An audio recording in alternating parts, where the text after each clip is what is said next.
Syed Nasir Javed, delegate Delhi प्रदेश Congress committee. सन 1992 को आप राजनीति में आपने पहला कदम रखा और आपने सन 1992 में ही यूथ कांग्रेस सीलमपुर ब्लॉक महासचिव का पद हासिल करा। मूल रूप से अमरोहा के रहने वाले सैयद नासिर जावेद का जन्म मोहल्ला मुल्लाना में हुआ। आपने अपनी पढ़ाई गांधी मेमोरियल स्कूल शाहदरा से की और उसके बाद ग्रेजुएशन करने के लिए आप Zakir Hussain college university of Delhi में चले गए। आपके आदर्श नेता जो रहे हैं उनमें सबसे पहला नाम जयप्रकाश अग्रवाल, चौधरी मतीन अहमद और अनिल चौधरी का है। फिलहाल सैयद नासिर जावेद साहब 26 सालों से राजनीति में सक्रिय हैं, लेकिन साथ साथ अपना जनरल स्टोर भी ये वेलकम इलाके में चलाते हैं। जिस तरह से इन्हें सीलमपुर की आवाम चाहती है, उसी तरीके से इन्हें वेलकम की आवाम भी प्यार देती रही है। सैयद नासिर जावेद का कहना है कि वो हमेशा ही कांग्रेस से जुड़े रहेंगे और उनका पार्टी बदलने का सवाल ही नहीं होता।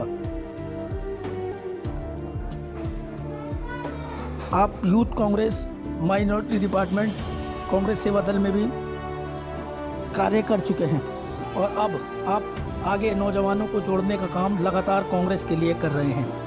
देखिए शाहरुख उस्मान दहलवी की ये रिपोर्ट।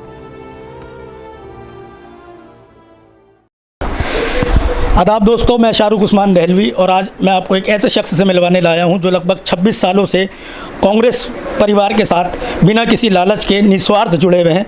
जी हाँ, मैं बात कर रहा हूं सैयद नासिर जावेद साहब की, जो सीलमपुर विधानसभा की एक पहचान बन गए हैं। सैयद नासिर जावेद साहब, बहुत बहुत आपका स्वागत है। शुक्रिया उस्मान भाई।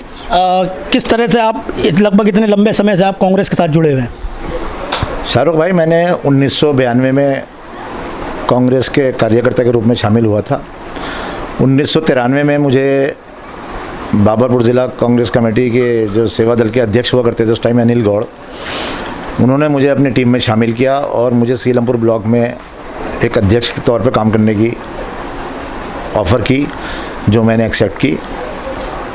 उस टाइम चौधरी मतीन अहमद साहब हमारे उसी टाइम नए नए विधायक बने थे। और जब उन्हें मालूम हुआ कि मैं ऐसे सीलमपुर ब्लॉक का मुझे अध्यक्ष बनाया गया तो वो मेरे पास आए थे। मैंने एक मीटिंग भी की थी और उस मीटिंग में उन्होंने शामिल हुए थे और मेरे मोहल्ले के और मेरे आसपास के सारे लोग शामिल हुए थे और एक छोटी सी हमने गेट टुगेदर की थी। बहुत कामयाब रही थी माशाल्लाह। उसके बाद आपकी सबकी दुआओं से और मेरे साथियों के जो मुझे सपोर्ट थी उसमें दिन ब दिन इजाफा हुआ।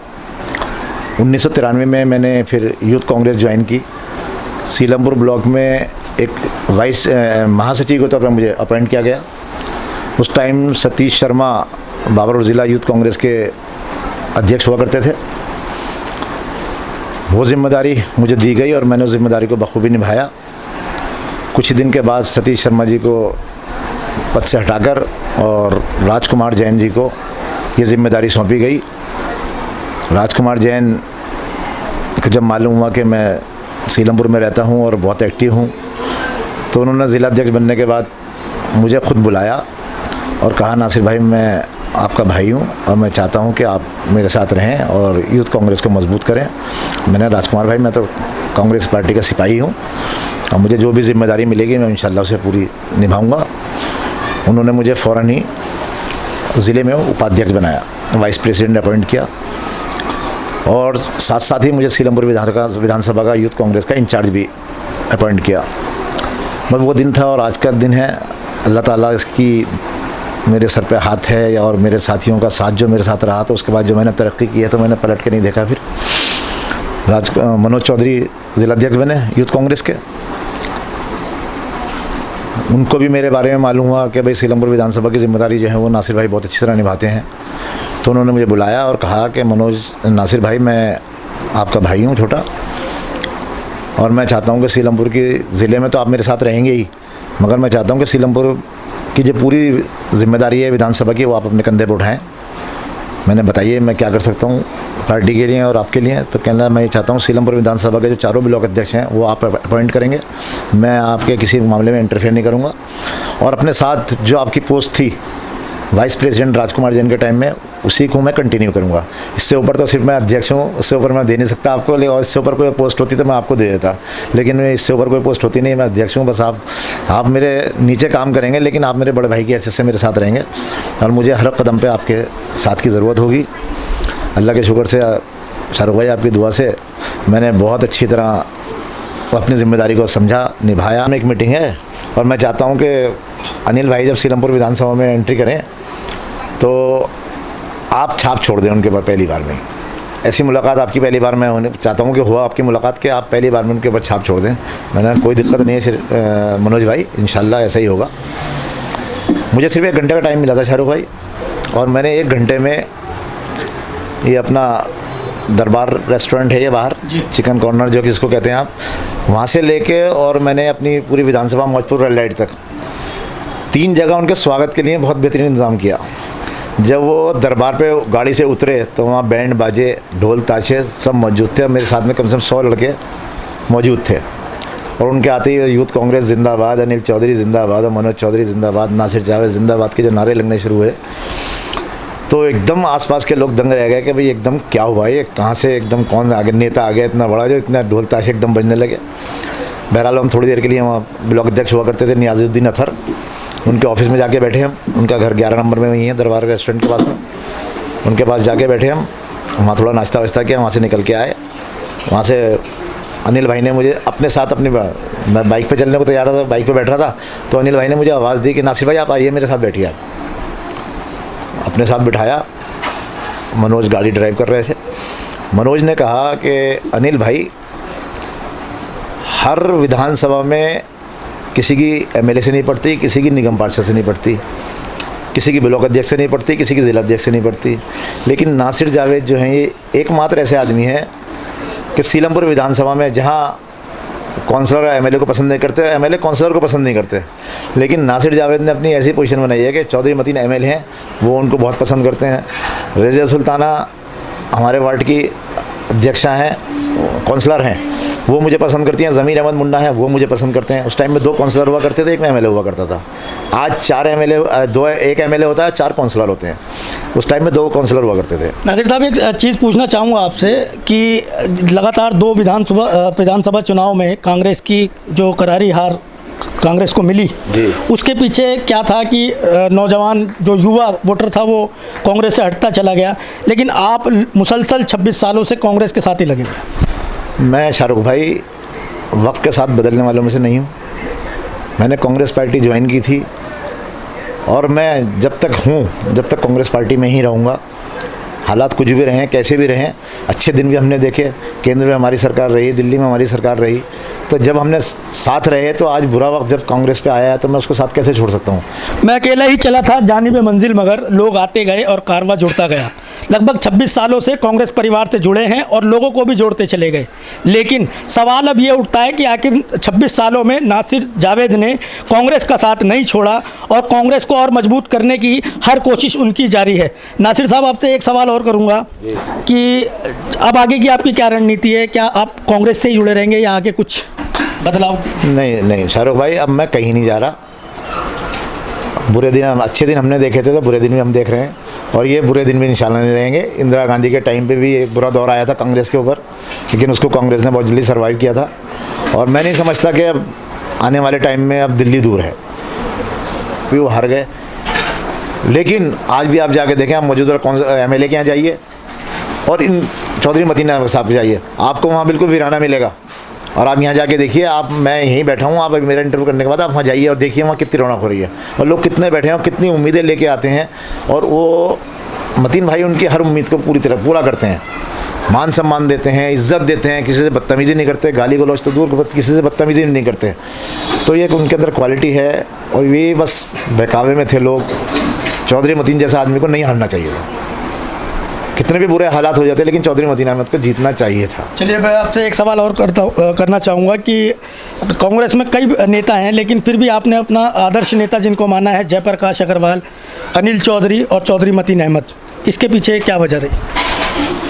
अनिल चौधरी के साथ मैंने आपको बताया था कि जब वो यूथ कांग्रेस में प्रदेश अध्यक्ष बने थे, तो मैंने उनके साथ में काम किया था, और मुझे उनके साथ काम करने का एक अलग ही अनुभव प्राप्त हुआ था।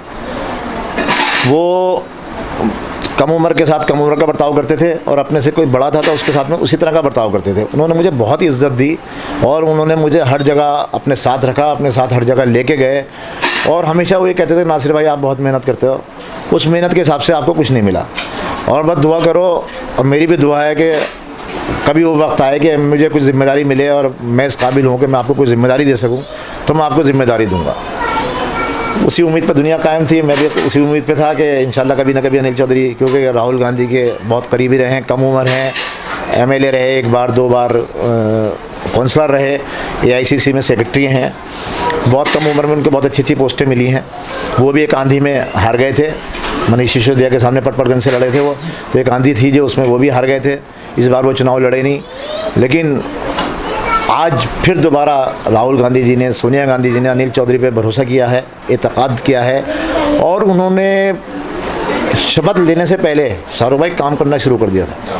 जो दंगे हुए थे सीलमपुर में विधानसभा में और मुस्तफा विधानसभा में, वहाँ पर उन्होंने अपनी देख रेख में सारी मदद जो पहुँचा सकते थे उन्होंने वहाँ मदद पहुँचाई और ख़ुद जा कर लोगों से मिले और उनके दुख दर्द को उनको बांटा, उनको समझा और जिस तरह की खाने की मदद या जैसे मदद हो सकती, कपड़ों से, बर्तन से, जिस तरह भी मदद वो कर सकते थे उन्होंने मदद की और आज भी वो मदद कर रहे हैं। और मुझे आज भी फ़ोन करके कहते हैं, नासिर भाई आपका चेहरा एक जाना पहचाना चेहरा है, आप मुस्तफाबाद हो या सीलमपुर विधानसभा, आप सब जगह आप जाइए और जहाँ के भी जो भी ज़िला अध्यक्ष हैं, मेरी उनको इंस्ट्रक्शन है कि आप नासिर भाई को अपने साथ रखिए और आप भी नासिर भाई उनके साथ में कोऑपरेट कीजिए।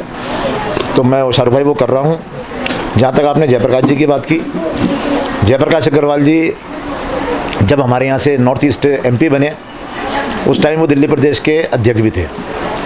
उस टाइम मुझे एक सौभाग्य मिला, दिल्ली माइनॉरिटी हमारी एक संस्था है अल्पसंख्यक विभाग के नाम से, उसका दिल्ली में कोई वजूद नहीं था, लेकिन मुझे चौधरी मतीन अहमद साहब ने और जयप्रकाश अग्रवाल ने बाबरपुर ज़िला कांग्रेस कमेटी माइनॉरिटी डिपार्टमेंट का प्रेसिडेंट नियुक्त किया। बहुत बड़ी जिम्मेदारी थी। मैंने सिर्फ एक वाइस प्रेसिडेंट के नाते काम किया था और विधानसभा में काम किया था, लेकिन जब एक प्रेसिडेंट की जिम्मेदारी बहुत बड़ी जिम्मेदारी होती है, चाहे वो कोई सा भी विंग हो, जिम्मेदारी होती है। मैंने उस जिम्मेदारी को बखूबी निभाया और लगभग मैं 2.5 से 3 साल प्रेसिडेंट रहा और उस टाइम में मैंने पूरी दिल्ली में माइनॉरिटी का नाम बिल्कुल ज़िंदा कर दिया। जो माइनॉरिटी बिल्कुल कहीं नज़र नहीं आती थी, वो माइनॉरिटी हर तरफ दिल्ली में नज़र आने लगी और लोगों को चाहत हुई, जो माइनॉरिटी से जुड़े लोग हैं, कि हम माइनॉरिटी पे जाएं और नासिर भाई के साथ जुड़ें और उनसे लेटर लें। तो उस टाइम में जयप्रकाश अग्रवाल जी ने मुझे बहुत सहयोग किया, मेरा हर जगह मुझे मान सम्मान दिया। अच्छा नासिर साहब, एक सवाल और है कि आप तो अपनी विधानसभा में एक्टिवेट रहते ही हैं, साथ में आपके जो लड़के हैं सैयद खिजर जावेद, वो अभी मैं इलाके में था तो लोगों ने बताया कि वो भी समाज सेवा के कामों में लग गए हैं, तो क्या वो आपके आदर्शों पे चल रहे हैं? वो समाज सेवा में बहुत विश्वास रखता है, वो पब्लिक से जुड़े रहने में भरोसा करते हैं। हालांकि उनका पॉलिटिक्स में कोई इंटरेस्ट नहीं है, लेकिन वो बिल्कुल हर लिहाज से, हर एंगल से वो कांग्रेस को पूरी तरह सपोर्ट करते हैं और हर वक्त मेरे शाना बशाना होकर चलते हैं। और चाहे वो नोटबंदी का दौर रहा हो, चाहे आज वो राशन की प्रॉब्लम है, जैसे कि लॉकडाउन है, आप देख रहे हैं इस टाइम में, तो हमारे आसपास के, मैं बता रहा हूँ जहाँ मैं रहता हूँ, उसके आसपास की 6-7 गलियों से 2-3 लड़के जुड़ गए हैं और ये बस अल्लाह की रज़ा के लिए काम कर रहे हैं। ये दिखावा नहीं कर रहा है कोई, आपस में पैसे मिलाते हैं, अपने दोस्तों से मदद मंगाते हैं और आटा, चावल, चीनी, दाल, तेल की बोतल और कई चीज़ें देते हैं वो, और ऐसे खामोशी से करते हैं कि टेलीफोन करते हैं और बुलाते हैं। मालूम हो गया जिसके बारे में भी कि उसके यहाँ राशन नहीं है, या तो खुद जाकर वहाँ पे दे के आ रहे हैं। जलील नहीं कर रहे किसी को कि किसी साथ फ़ोटो खिंचवाएँ, या हम अपना आपको करें कि हम फ़ोटो डाल रहे हैं कि हम ये मदद कर रहे हैं गरीबों की। वो मदद नहीं कर रहे किसी की भी। ये चारों पाँचों को मैं मुबारकबाद देता हूँ और दुआ भी करता हूँ अल्लाह ताला इन सबको और हिम्मत दे कि इसी तरह ये परेशानी के माहौल में अपने अड़ोस पड़ोस के नहीं, जहाँ जहाँ भी इनको नज़र आए कि गुर्बत का माहौल है या किसी के खाने पीने की परेशानी है, उसकी मदद करें।